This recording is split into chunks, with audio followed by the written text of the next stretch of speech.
was talking about that in the previous story. Let's go back. Sorry about that. I-40 at North Carolina Tennessee line is, I'll just recap summary real quickly. My bad about that. I mute the mic and then I forget to unmute myself, so sorry about that. It's I-40 is supposed to reopen March 1st, one lane in each direction through the Pigeon River Gorge, and it's going to be 40 miles an hour speed limit. And the story prior to this, luckily I didn't get too far, that the family of this driver who died hosing out toxic fumes from a tanker is suing this trucking company. That they instructed him to, after he got unloaded, to give him a ladder and a hose and said, "Here, go wash out your trailer." And he was overcome by toxic fumes. And they found, about an hour later, they found his body in the bottom of the tanker.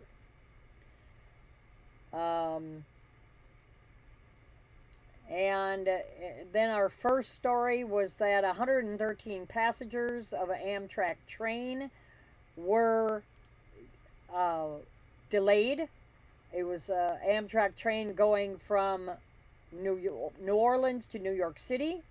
As you see here, this is the chassis of the rig. Here is the cab of the rig. And there's a close-up of the cab of the rig. So again, I apologize about being muted. I have to work on that little problem that I have with, because of the music and everything, I didn't want to have sound going on in the background. Then I forget to look at my screen. I get busy with the stories, which is no excuse, but I get busy with the stories and then don't unmute myself. So after the intro music is playing. So apologies about that. So moving on, and in this story, a trucking company owner is charged with a commercial bribery scheme in Colorado. He was charged along with two other men in connection with money laundering and a kickback scheme. Henry Lozano, 43, was charged with a conspiracy to commit money laundering alongside Edward Joseph Schimmel, 49, and Sabino Loria, 51. According to the U.S. Attorney's Office for the District of Colorado, the three men were involved in a scheme to submit fraudulent invoices to a contractor providing services for a Colorado electrical utility company. They say that Schimmel and Luria worked for a contractor providing services for a Colorado electric utility company. And in August of 2018, the three men allegedly entered into a scheme involving submitting false invoices to Lozano's trucking company. When Lozano was paid for the trucking services, would direct Lozano to issue checks to a network of 15 other people. Then those people cashed those checks and gave the cash to Schimmel and Luria.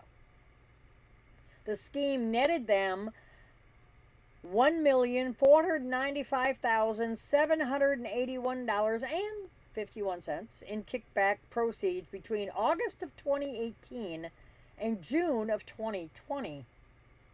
They appeared in federal court in this month of February 10th, and are expected to appear in court later in the month. Schimmel is. Investigating agencies included the IRS and the FBI Denver field office. So it just doesn't pay to try to rook people out of money, because you're going to get busted. It's just bound to happen.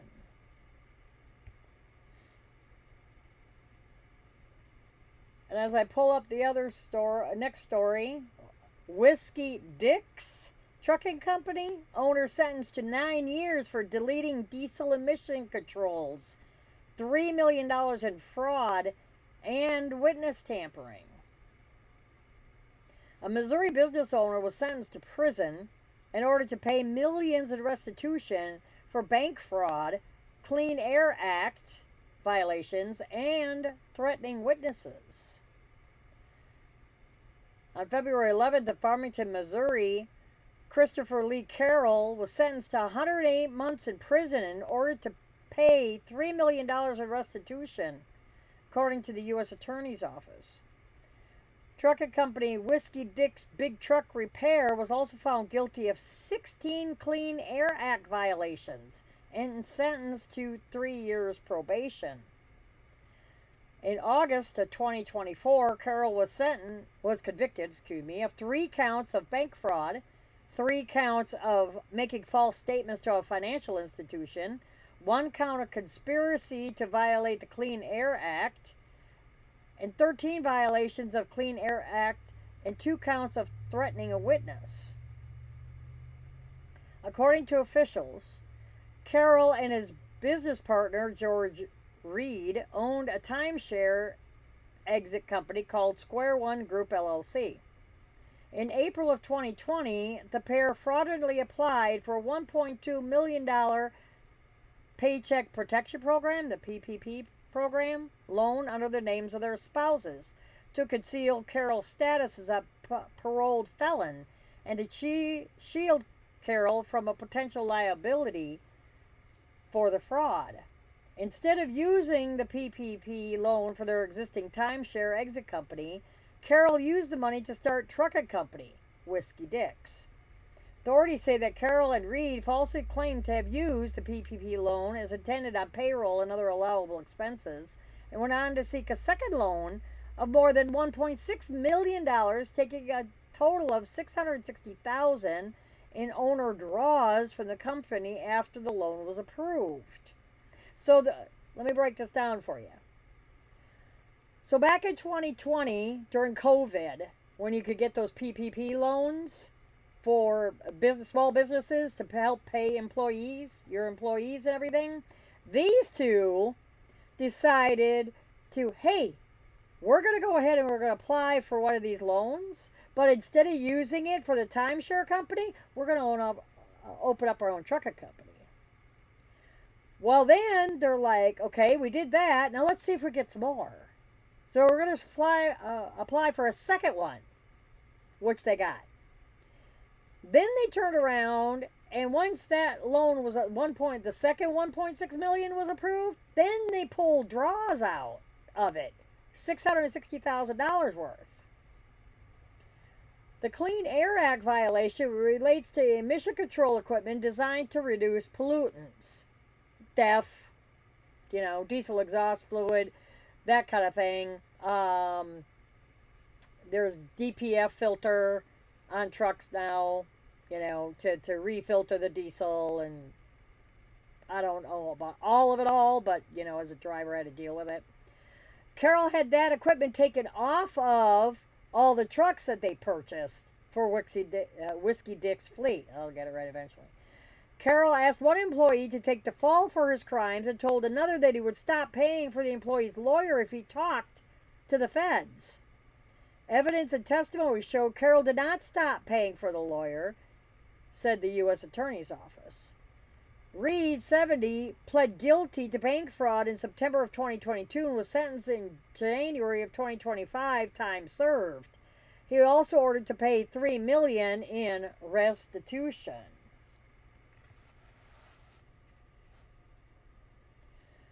Quote, the prosecution reinforces our office's priority of going after the worst pandemic fraudsters, said U.S. Attorney Salary Fleming. People like Christopher Kerr took advantage of a once-in-a-generation crisis to enrich themselves at the expense of struggling Americans. This office will continue to make sure defendants like Carroll are held accountable to the full extent of the law. So 4 years later, and they're coming after people that they're investigating all this kind of fraud and everything that happened during COVID, and they're coming after you. Be prepared.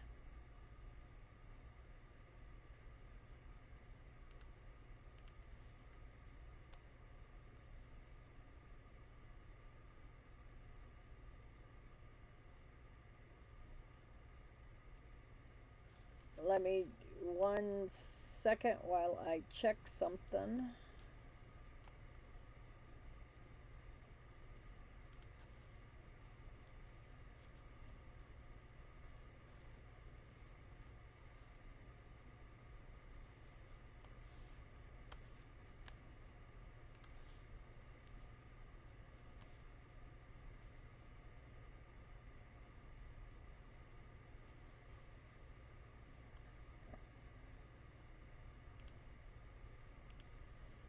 Oops, my bad.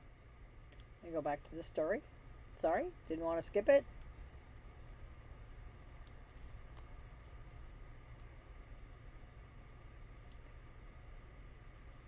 And in this story, a semi-truck driver is killed after colliding with a snowplow on a Colorado interstate.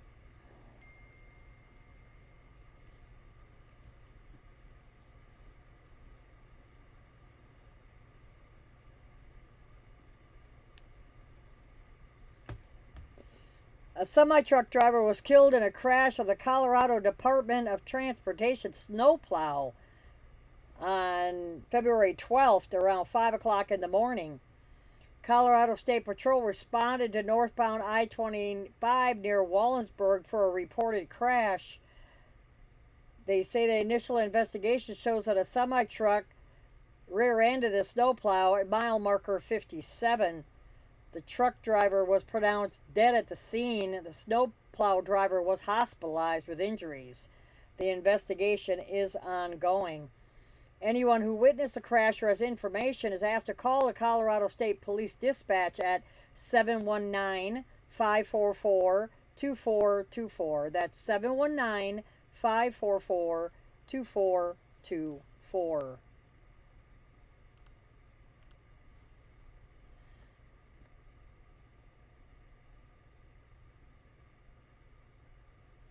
And Nebraska State Police remind drivers to not drive like it's sunny outside and 75 degrees on snow-covered highways. As you can see here, this was a hell of a wreck. According to the State Patrol, the crash involved two semis, obliterated one truck cab, and ripped open the trailer of another. No information on injuries were released. Wintry conditions throughout the region have officers reminding drivers to operate safely on treacherous roadways. Winter driving conditions are in full force, so please don't drive like it's sunny and 75, they wrote in their post on social media. Otherwise, like you see here, this happens. And police say that a motorist intentionally crashed into a tanker truck in Arizona. Police in Glendale, Arizona said that a Wednesday morning crash involving a tanker truck was caused intentionally by a motorist. This crash occurred around 8:30 in the morning at 57th Avenue and Camelback Road in Glendale. The local police say that a man driving an SUV collided with a tanker truck hauling oxygen, and he did it on purpose, and then tried to set the SUV on fire. Tanker truck caught fire following the crash. The SUV driver was involved in an altercation with police at the scene as they tried to arrest him, but he eventually was taken into custody, and no injuries were reported. You wonder where the world people's noggins are at. You know it? You really do.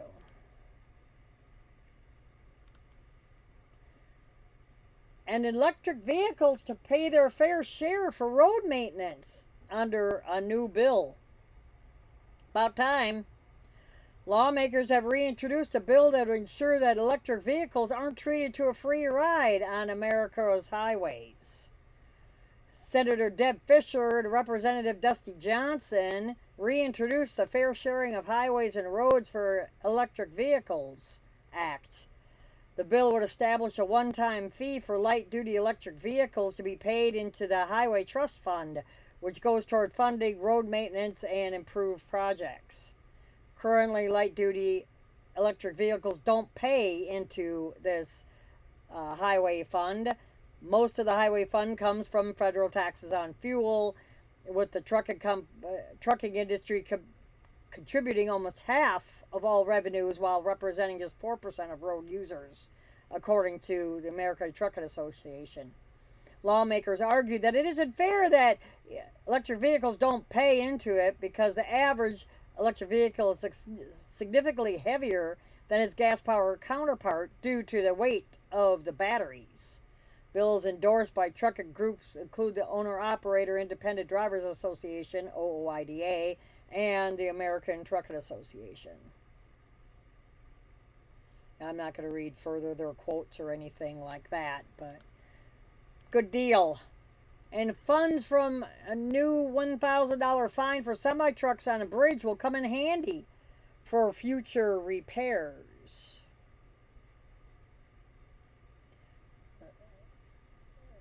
Says a mayor. The mayor of Mississippi Town says a $1,000 fine aimed at truckers using a newly repaired bridge will come in handy for future repairs around the city. Temporary repairs of the Canal Street Bridge in Natchez, Mississippi were completed February 11th.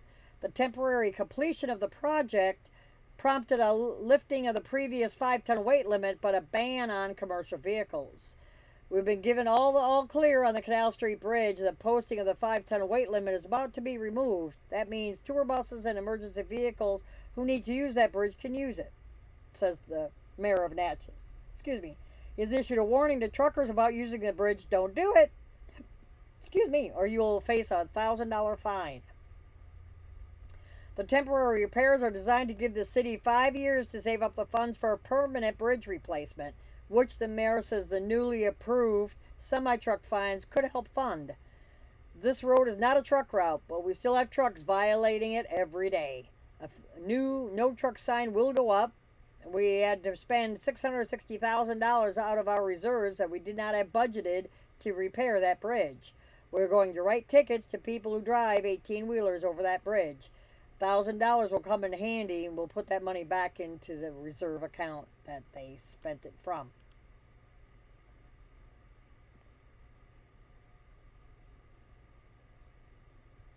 And traffic is forced to turn around on Interstate 83 in Pennsylvania after oversized loads stopped short of a low bridge. Now, my wonderment is, and sorry for the haziness of the picture. It wasn't a very good picture. I even went into the news outlet that took the photograph, and that's the only one they showed. Oversized loads, from my background, I've never pulled oversized, but I know people that do or have. They have permits, and you have to follow the permit. So how would he come into a low bridge on I-83 if he was following his permit? The permits go around low bridges and everything. So, according to the article, traffic had to turn around on Pennsylvania Highway after an oversized load was stuck blocking the road. It happened February 12th around 2 o'clock in the afternoon in Harrisburg, Pennsylvania. According to the local news, a truck driver hauling an oversized load stopped short of an overpass on I-83 near the Harrisburg Mall after realizing he may not fit. At least he stopped. Police were contacted and started turning traffic around on the highway to clear lanes for the stuck semi-truck, but he wasn't stuck because he didn't get under the bridge yet. But he needed to back out to the nearest exit. The incident was cleared and the roadway was fully opened, so in about 2 hours, about 4 o'clock that afternoon. But that's my biggest question on that is, why didn't he follow the permits? Or if he did, why wasn't that bridge listed?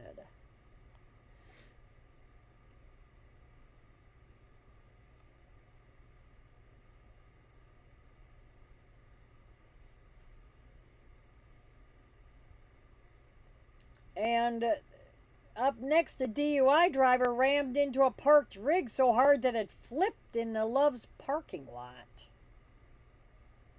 Truck driver was arrested for multiple charges after crashing into another semi-truck in a Love's parking lot. This happened February 11th about 9 o'clock in the evening in Grand Junction, Colorado. According to the local news, 62-year-old Joseph Kelly slammed into another semi-truck so hard that it turned it over. Both truck drivers were taken to a nearby hospital for evaluation, and their injuries were not released at the time. Kelly was arrested on DUI and careless driving charges and being held in the Mesa County Detention Center. And I'm like, really, dude?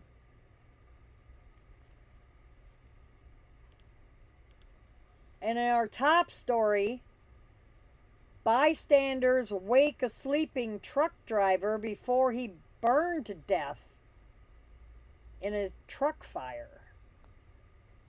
This incident happened at York County, Pennsylvania around 2:15 in the morning. This facility looks very familiar, like I've been there before.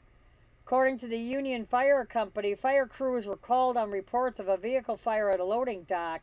When crews arrived, they found a semi was on fire parked at one of the docks. The fire began in the engine of the semi and spread into the trailer after the unit caught fire. Fire sent smoke billowing into the nearby building. Bystanders who witnessed the fire say they had to wake the sleeping truck driver, who was sleeping in the cab, to warn him of the blaze. He was able to get out of the truck safely. No injuries were reported, but the semi, as you could see, was a total loss. Those go up with all of the plastics and everything in it. It'll burn it slap to the ground.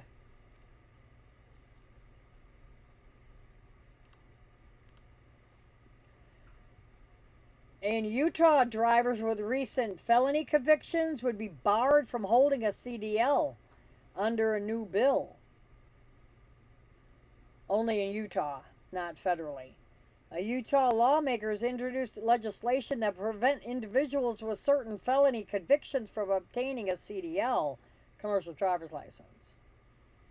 The bill would prevent a driver from obtaining a CDL in Utah if the driver was convicted in the past 3 years of a violent felony, including arson, aggravated assault, and rape. If the driver has been convicted of fleeing from the, or if the driver was convicted of fleeing from police. My apologies. HB 375 is the name of the bill. Would also require a criminal background check on all CDL applicants in Utah. I thought that's what you had to have initially anyways. The bill will go into effect May 7th of 2025 if their legislature passed it. So if you're in Utah and you're a felon, you may not be able to get a CDL if you want to go drive a truck. And a string of semis are involved in a 22-car pileup amid snowy weather conditions. Multiple semi-trucks were involved in a pileup crash involving 22 vehicles in Washington. This happened day before Valentine's Day, February 13th, on a Thursday, around I-5 in Washington. According to the local news, 22 vehicles, including semis, box trucks, and passenger vehicles, were involved in this crash. 6 people were hurt. Accident caused traffic to back up as far back as 12 miles. The right lane of I-5 was open after about 3 hours of cleaning it up. And as you can see here, this box truck rear-ended a semi as well. So y'all got to slow down in the snowy weather. And then I'm sure everybody heard about the Green River tunnel explosion and pileup on I-80 in Wyoming. That made the news a lot last week. A major accident was reported in Green River, Wyoming. Happened about 11:30 in the morning on February 14th. Troopers responded to a multi-vehicle crash on westbound I-80, according to Wyoming State Patrol.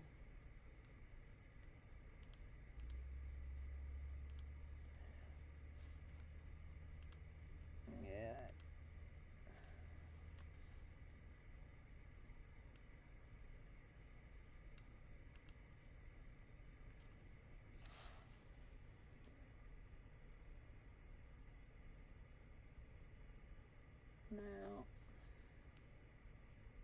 Sorry.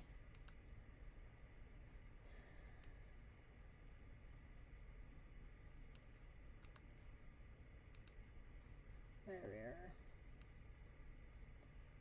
Let me fix this real quick. Sorry. Apologies, everybody. You can see the smoke billowing from the tunnel for miles. This is the inside shot of the tunnel. It was active fired explosion threat. Multiple passenger vehicles and semi-trucks were involved in the wreck. And third fatality was reported. And there was 26 vehicles involved in this. Is the inside of the tunnel here.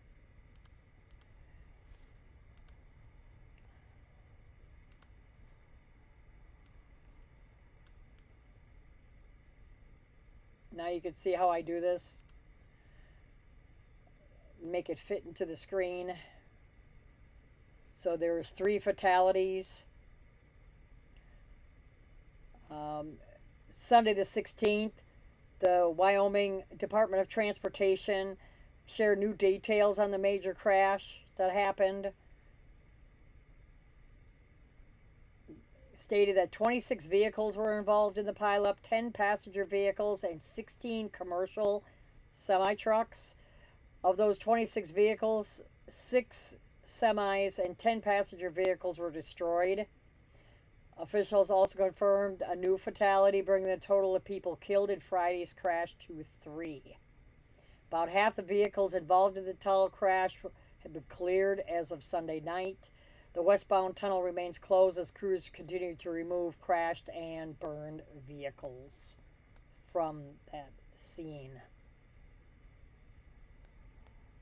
So that's, our hearts go out and condolences go out to the people that suffered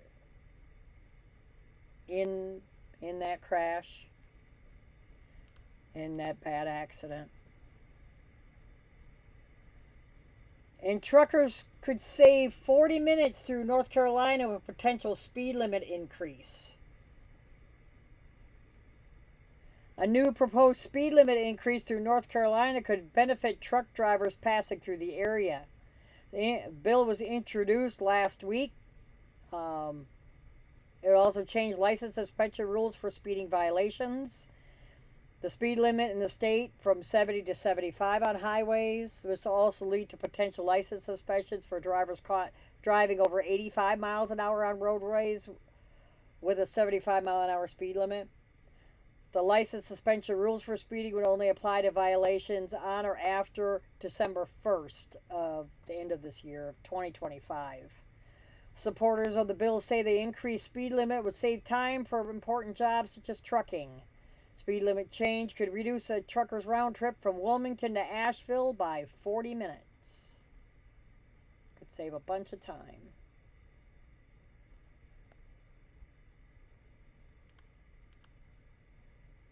And a level 2 inspection leads to a discovery of $1.1 million in cash and 183 pounds of pot and cocaine. Louisiana State Police arrested a semi-truck driver on a drug trafficking charges after a semi-inspection uncovered a large amount of drugs and cash. This happened around 9:30 in the morning on February 14th when a trooper stopped a semi on LA 415 north of I-10 in Port Allen. Trooper conducted a level 2 inspection at the International Harvester tractor trailer. During the inspection, he observed a white plastic bag on the floorboard with what appeared to be a large sum of cash in it. With the assistance of the West Baton Rouge Sheriff's Office, a search was conducted of the semi. The search uncovered $1,147,638 in U.S. currency, approximately 183 pounds of suspected marijuana, and approximately 7 grams of suspected cocaine.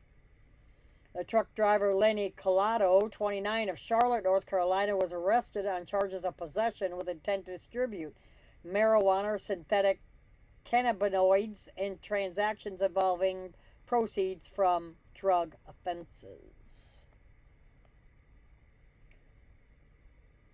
So, yeah, he's got to be pretty goofy to leave that lying on the floor. And finally, this evening, a semi-truck falls off I-20 overpass and crushes a second box truck underneath, killing the driver. A driver is dead after a semi-truck fell off of I-20 and landed on top of another vehicle in Dallas. This happened on February 16th on Interstate 20 at the Texas 310 in Dallas. According to San Antonio News, a tractor trailer went off of an elevated I-20 ramp and crashed to the ground, where it landed on top of a pickup truck and a box truck. The semi-truck then caught on fire. One of the drivers was killed in the accident. It's unclear which driver died. No other fatalities have been confirmed. So I hate to close out the show on that kind of a ending, but thank you so much, all of you, for joining me this evening. I'm sorry I had to reschedule this live stream. I try to do it on Wednesday nights. I'm trying to find a good day that everyone would view it, would have the time to view it. Please let me know in the comments, whether it's on YouTube or Facebook. Let me know what day. I even did a poll.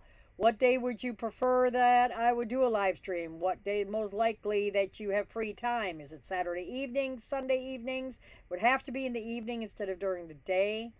I do work 12 hours a day. I'm still getting over the flu that I had last week. That's why there was not a live stream last week.